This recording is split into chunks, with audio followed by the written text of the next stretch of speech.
नमस्कार दोस्तों, आज हम बिना किसी भूमिका के सीधे भारतीय रक्षा क्षेत्र की उस सबसे बड़ी गतिविधि पर नजर डालेंगे जो इस वक्त वडोदरा, गुजरात में अपने चरम पर है।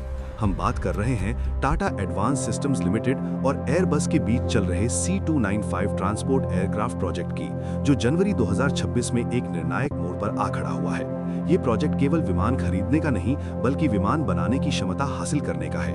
और आज के ताज़ा आंकड़ों के मुताबिक वडोदरा स्थित फाइनल असेंबली लाइन यानी FAL प्लांट में काम युद्ध स्तर पर चल रहा है। सबसे पहले हम सौदे की गणित और वर्तमान स्थिति को स्पष्ट करते हैं। भारत सरकार ने कुल 56 C295 विमानों के लिए अनुबंध पर हस्ताक्षर किए थे, जिसका उद्देश्य भारतीय वायुसेना के पुराने हो चुके एवरो 748 बेड़े को पूरी तरह से बदलना है।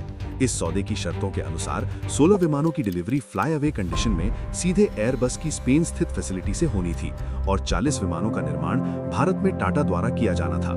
आज जनवरी 2026 में स्थिति ये है कि स्पेन से आने वाले सभी 16 विमानों का कोटा पूरा हो चुका है। भारतीय वायुसेना को ये विमान मिल चुके हैं और वे अलग अलग एयरबेस पर ऑपरेशनल भी हो चुके हैं। अब हमारा पूरा फोकस उन 40 विमानों पर है जिनका निर्माण वडोदरा में हो रहा है। और यही वो जगह है जहां भारत इतिहास रच रहा है, क्योंकि ये निजी क्षेत्र में भारत का पहला ऐसा प्रोजेक्ट है जहां एक पूरी तरह से ऑपरेशनल सैन्य परिवहन विमान की मैन्युफैक्चरिंग की जा रही है।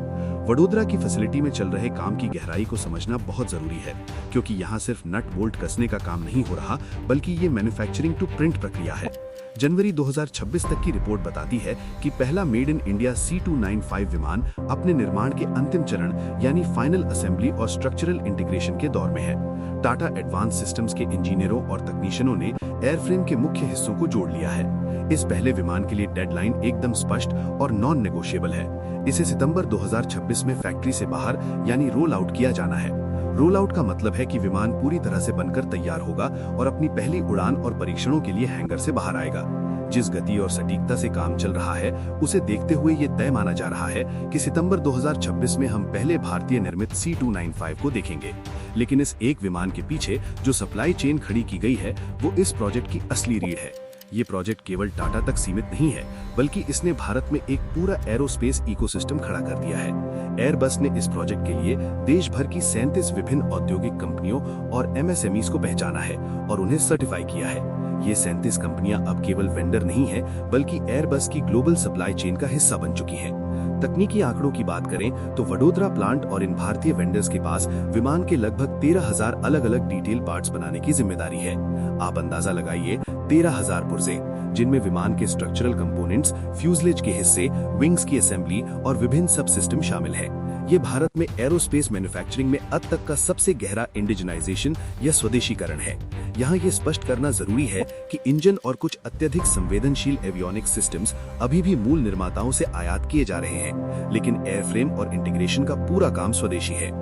ये ट्रांसफर ऑफ टेक्नोलॉजी का एक बेहतरीन उदाहरण है, जहां एयरबस ने टाटा को न केवल ब्लूप्रिंट दिए हैं, बल्कि निर्माण की जटिल प्रक्रियाओं और क्वालिटी कंट्रोल के तरीकों को भी साझा किया है। जनवरी 2026 में वडोदरा प्लांट में मेन कंपोनेंट असेंबली का काम पूरी क्षमता से चल रहा है।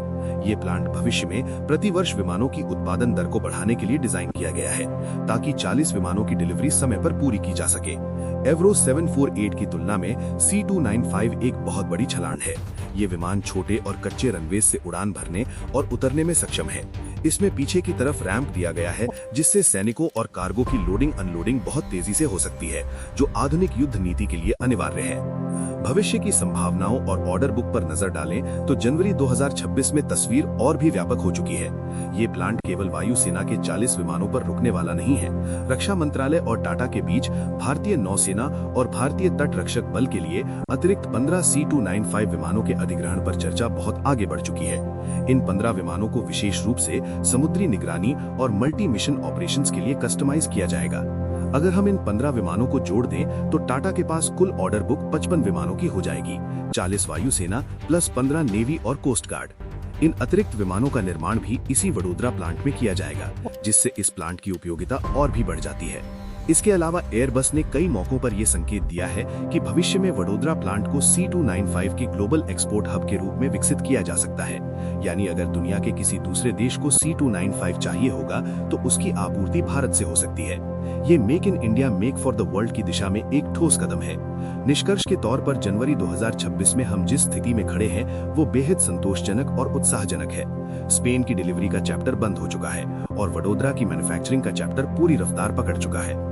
इंजीनियर दिन रात काम कर रहे हैं ताकि सितंबर 2026 में पहले विमान की डिलीवरी के वादे को पूरा किया जा सके। 13,000 स्वदेशी पुर्जे, 37 भारतीय साझेदार कंपनियां और विश्व स्तरीय तकनीक का हस्तांतरण, ये सब मिलकर भारत की रक्षा उत्पादन क्षमता को एक नए स्तर पर ले जा रहे हैं। ये प्रोजेक्ट साबित करता है कि भारतीय निजी क्षेत्र अब जटिल सैन्य प्लेटफॉर्म बनाने के लिए पूरी तरह से तैयार है। अगले कुछ महीने बहुत महत्वपूर्ण होंगे जब हम फाइनल इंटीग्रेशन के गवाह बनेंगे। ये थी C295 प्रोजेक्ट की अब तक की सबसे सटीक, विस्तृत और यथार्थवादी रिपोर्ट, जो सीधे वडोदरा के ग्राउंड जीरो से जुड़ी हकीकत को बयान करती है। फिलहाल दोस्तों, अंत में एक आप लोगों से सीधा एक सवाल।